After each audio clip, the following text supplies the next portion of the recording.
안녕하십니까. 선거권의 혼술 10월 31일 목요일 저녁 시간에 인사드립니다. 오늘 하루 종일 윤석열 대통령의 녹음 파일 문제로 시끌시끌했죠. 민주당이 마치 큰 건을 한 건 잡았다는 듯이 호들갑을 떨었는데, 자, 제가 그렇게 호들갑을 떨 사안이 아니라는 것을 명쾌하게 한번 정리를 해 보겠습니다. 일단 내용은 이겁니다.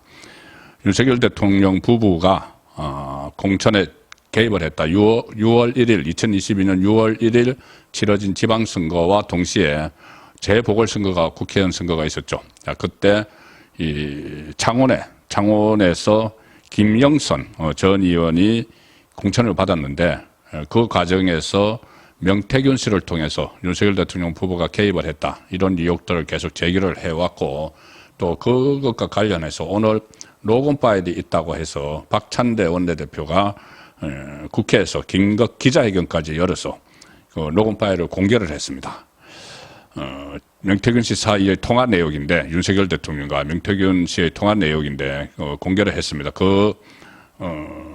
공개를 하면서 박찬대는 윤 대통령의 공천 개입을 입증할, 자, 윤 대통령의 공천 개입을 입증할 육성이 최초로 확인됐다, 이렇게 이야기합니다. 그리고 명태균 사태 이후 이어진 믿기 어렵던 주장과 전언이 사실로 밝혀졌다. 자, 이렇게 왜곡을 하죠. 제가 왜 왜곡인지 잠시 후에 다 설명을 드리겠습니다. 이 녹음 파일이 어디서 났느냐? 민주당은 자체 제보센터를 통해서 이 윤석열 대통령과 명태균 씨의 통화 녹취본을 확보했다, 이렇게 하면서 공개했는데, 제보센터에 누가 이런 걸 주겠습니까?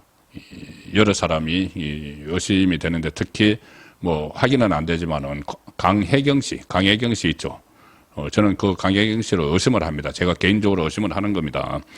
이 김영선, 그러니까 원래 명태균의 여론조사 회사 직원이었다가 김영선 전 의원의 회계 책임자로 갔다가 지난번에 국정감사에서 민주당 쪽의 정인으로 나와서 일방적으로 여러 가지 의혹들을 막 제기를 했죠. 명태균 씨에게 전에 들은 말들 확실한 근거도 없이 막 제보를 했는데, 아마 이제 그쪽에서 나온 게 아닌가 싶습니다. 저는 개인적인 의심입니다. 강혜경 씨가 줬다는 건. 자, 이 녹음에 보면은 윤석열 대통령이 명태균에게 이렇게 이야기합니다. 공관위에서, 공천관리위원회에서 나한테 들고 왔길래, 이제 공천 명단이겠죠.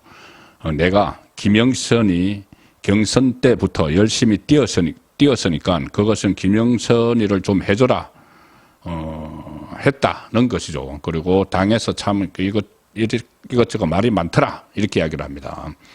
이런 내용이 담겨 있는데, 그렇게 하니까 명태균 씨가 진짜 평생 은혜 잊지 않겠습니다, 고맙습니다, 이렇게 음성이 이어집니다. 이 통화가 이루어진 시점은 2022년 5월 9일, 2022년 5월 10일 날 윤석열 대통령이 취임식을 하죠. 자, 5월 10일 0시부터 대통령입니다. 그제는 대통령 당선인이죠. 대통령 당선인은 공무원이 아닙니다. 자, 대통령을 비롯해서 공무원이 선거 개입을 하면은 위법이 되는 것이죠. 자, 그런데 대통령이 아닌 상황입니다. 그때까지. 이게 중요합니다. 왜냐하면은 이 공무원의 선거 개입의 규정이 있고, 그것이 민주당이 지금 이것을 들고 놓은 것은 탄핵 자력을 깔기 위해서 하는 겁니다. 탄핵을 해야 되겠는데 뭔가 거리는 없고, 그러니 이 대통령의 선거 개입, 그 전에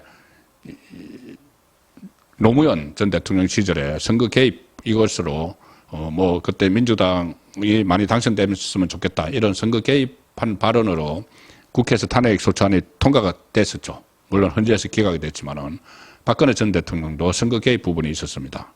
자, 그런 탄핵 사유 중에도 있었죠. 자, 그런데 탄핵 거리가 없으니까 이 선거 개입을 가지고 걸고 들어왔는데, 딱 5월 9일, 5월 10일 대통령이 아닐 때입니다. 공무원이 아닐 때죠. 그래서 이게 중요한 겁니다. 이게 덫을 설치를 했는데, 민주당이 덫을 설치를 했는데 그 덫에 걸리지 말아야죠. 걸리지 않기 위해서는 그때 통화를 한 시점은 대통령이 아니다. 우선 이것부터 정리를 해놔야 됩니다. 그리고 긴급 기자회견을 열었다. 이게 오래전에 이 확보를 한 녹음 파일 같은데, 이렇게 호들갑을 떠는 것은 다 정치적 이유가 있습니다. 뭐냐면은, 오늘이 10월 마지막 날이죠. 내일부터 11월에 들어갑니다. 11월 들어가면 제가 누차 말씀드렸다시피, 이재명의 대위기가 오죠. 이재명은 절체절명의 위기가 옵니다. 1심 2개, 김혜경 씨도 1심 선고받고, 위기가 오고 좌파진영 전체가 몰락을 하는 그런 시점이 되기 때문에 거기에 맞춰서 또 11월 2일은 대규모 또 장애 집회를 하죠. 장애로까지 나가서 윤석열 대통령 탄핵을 추진하고 있는 이 좌파 단체들과 같이 탄핵 구호를 외치는데 그걸 앞두고 딱 오늘 이것을 긴급 이렇게 기자회견이라는 이름까지 붙여서 공개를 한 겁니다. 그러니까 이게 타이밍을 보고 있었던 거죠. 그리고 11월 들어가기 전날 해서 이거 가지고 다른 걸 물타기 하려고 이재명은 1심 선고도 물타기 하고 또 탄핵 자락을 깔기 위해서 탄핵 거리가 없으니까 이 선거 개입을 들고 나온 겁니다. 자, 그런데 이게 허점이 있는 것이죠. 2022년 5월 9일 이 해당 통화가 이루어졌고 6월 재보궐선거에서 김영선 전 의원이 공천을 받기 직전에 이루어졌다. 그래서 박찬대는 윤석열 대통령이 대통령이라고 합니다. 대통령 아니죠. 불법으로 공천에 개입했고 공천 거래가 있었다는 움직일 수 없는 증거이자 헌정 질서를 흔드는 대통령이 아닌데 무슨 헌정 질서를 흔듭니까? 위정 사안임을 입증하는 물증이다 했는데 민주당은 또 다른 녹취 하나를 또 공개를 했습니다. 아마 이 녹취, 그러니까는 명태균 씨가 다른 사람과 대화를 하는 녹취인데, 그러니까 명태균 씨는 이 사람을 자기가 고용한 사람이라고 이야기를 합니다. 이게 강혜경 씨인지 아닌지는 불투명합니다. 근데 어쨌든 이 명태균 씨가 자기가 측근과 이야기한 또 다른 녹취를 공개를 했는데, 여기 보면 이렇게 되어 있습니다. 명태균 씨가 자기 측근에게 이야기를 하는 거죠. 자, 이게 보면 명태균 씨가 정말 허풍, 가시욕, 가장 이런 게 상당히 심합니다. 여기서도 명태균 씨가 지 마누라, 윤석열 대통령을 이야기하는 겁니다. 윤석열 대통령과 김건희 여사. 지 마누라가 옆에서 오빠, 명선생 처리 안 했어. 명선생 이렇게 아침에 놀라게 전화 오게끔 만든 게 오빠 대통령으로 자격 있는 거야? 라고 하니까, 윤석열 대통령이 나는 했다. 이렇게 마누라한테 얘기하는 거야. 그러니까 이것도 또 윤석열 대통령이 이제 가르치고 장관 앉혀라, 뭐 앉혀라 이러고 있는 거야. 아무것도 모르면서 이제 디스하는 거죠. 험담하는 거죠. 끊자마자 바로 김건희 여사한테 전화가 왔어. 이제 윤석열 대통령이 김영선 이렇게 챙겨보라고 했다는 이 전화를 끊자마자 김건희 여사한테 전화가 왔다는 거죠. 그래서 이렇게 이야기를 나한테 하더라. 뭐냐, 선생님, 윤상현 당시 공천관리위원장에게서 전화가 왔습니다. 내일 취임식 오십시오. 이런 내용이 담긴 것을 또 공개를 했습니다. 공천관리위원장에게 전화가 왔다. 그러니까 김영선으로 하기로 했다고.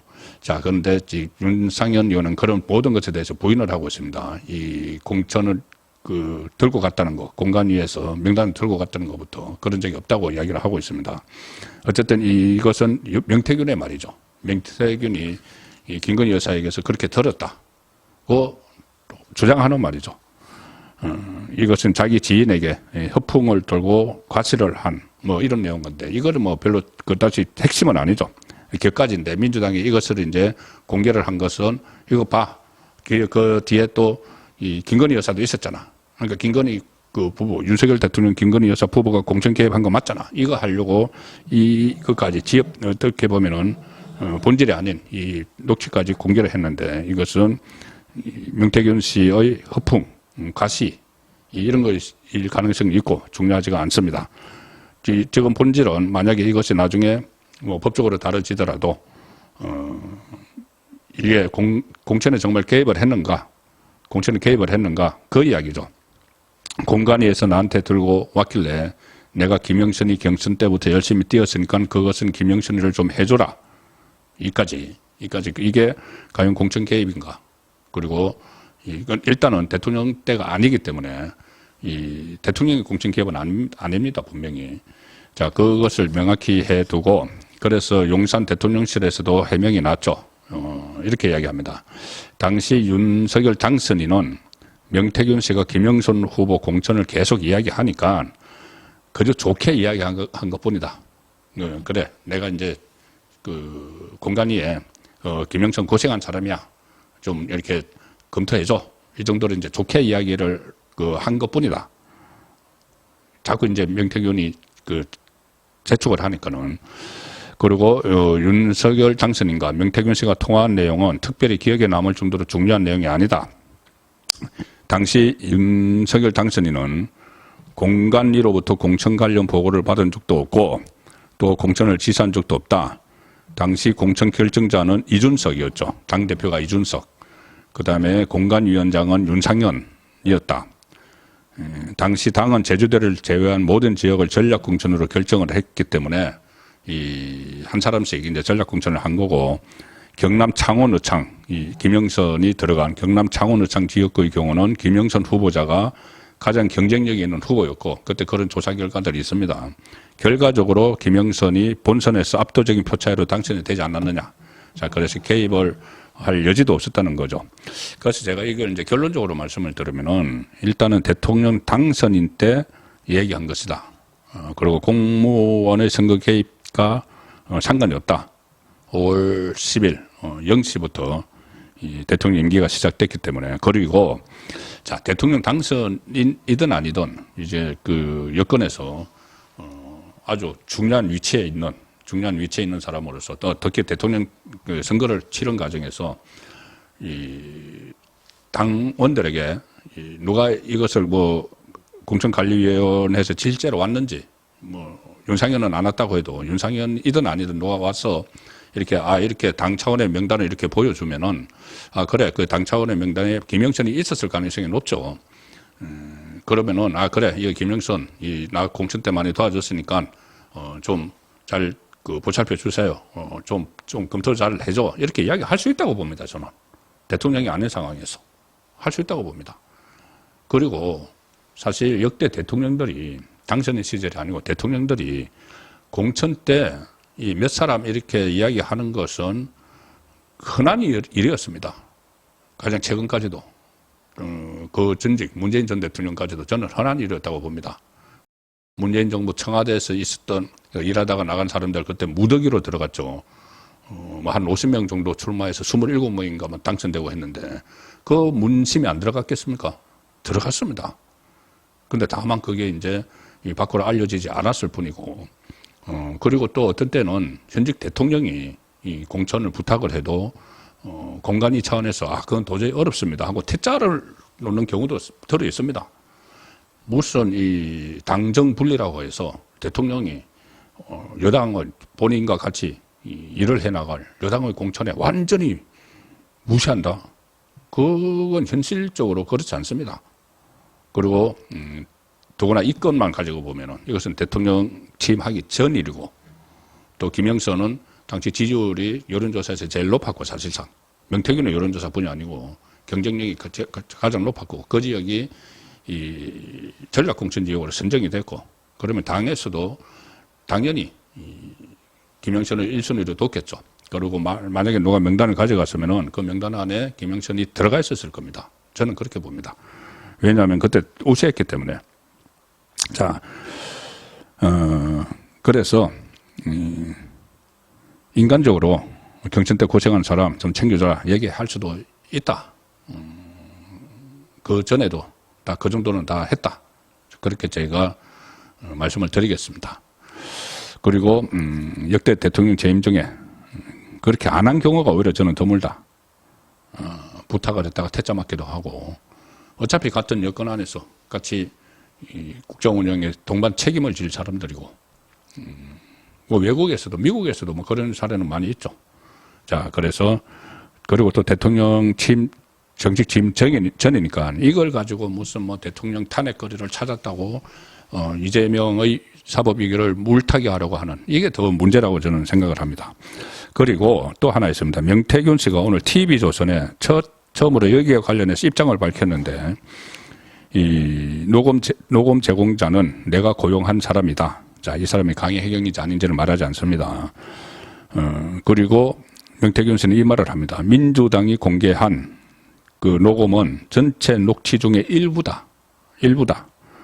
제공자가 윤석열 대통령과 통화 중에 중간 내용은 녹음 못했다. 이제 아마 명태균 씨가 그 자기 측근에게 이 윤석열 대통령과 통화한 걸 들려주면서 조금 전에 이야기했던 거 어떤 뭐 자기 과시하는 거 허풍 같은 거 지 마누라 옆에서 뭐 오빠 명순생 처리 안 해서 어쩌고 하는 거 그 말을 했고 그것까지 다 녹음이 된 거죠. 그 명태균의 지인이 그걸 다 녹음을 해서 민주당으로 넘긴 거죠. 자, 그런데 민주당이 공개한 전체 녹취 중 일부는 다 녹음을 못했다. 자기 이제 측근이 중간 내용을 녹음을 못한 게 있다. 잘린 내용이 있다는 말이냐. 이제 기자가 그렇게 TV조선에서 물어보니까 있다. 그게 뭐냐. 당에서 다 알아서 하겠다고 하더라는 내용이다. 자, 그러니까 이게 만약에 잘렸다면은 좀 전에 말씀드린 것처럼 공관위에서 나한테 들고 왔길래 내가 김영선이 경신 때부터 열심히 뛰었으니까 그것은 김영선이를 좀 해줘라. 그런데 당에서 다 알아서 하겠다고 하더라. 자, 당에서 다 알았다고 하겠다고 하더라. 자, 이 이야기는 결국은 뭐 당에서 지금 이미 김영선을 뭐 내정을 해놨다든가 뭐 그런 뜻의 이야기죠. 그러니까 윤석열 대통령이 말을 했다고 해서 그게 다 그대로 반영된 건 아니라는 이야기일 수도 있습니다. 근데 다만 하나 아쉬운 건 있습니다. 뭐냐면 대통령실에서 명태균 논란이 처음에 일어났을 때 명태균을 윤석열 대통령이 만난 것은 한 2번이고 아크로비스타에서 그리고 그때는 이제 국민의힘 입당하는 뭐 이런 문제였고 그 다음에 경선 과정에서 전국을 돌아다니다 보니까 경남 지역에서 명태균 씨에 대해서 품평이 좀 좋지 않았어. 그 다음부터 관계를 끊었다. 그런데 김혜경 죄송합니다. 부인 김건희 여사는 계속 그 서로 연락을 해온 것 같아. 이렇게 이야기를 했죠. 근데 그게 잘못 해명을 한 거였음이 드러났습니다. 그 이후에 대통령 선거 본선도 있었고, 대통령 취임 전날까지 윤석열 대통령이 명태균 씨와 통화를 했는데, 자, 그런 부분에 대해서는, 당초 해명과는 어긋나는 그런 또 아쉬움도 있습니다. 아쉬움도 있지만 이것을 대통령의 선거 개입이다. 이렇게 할 수는 없다는 것이 저의 해석입니다. 송국권의 혼술이었습니다.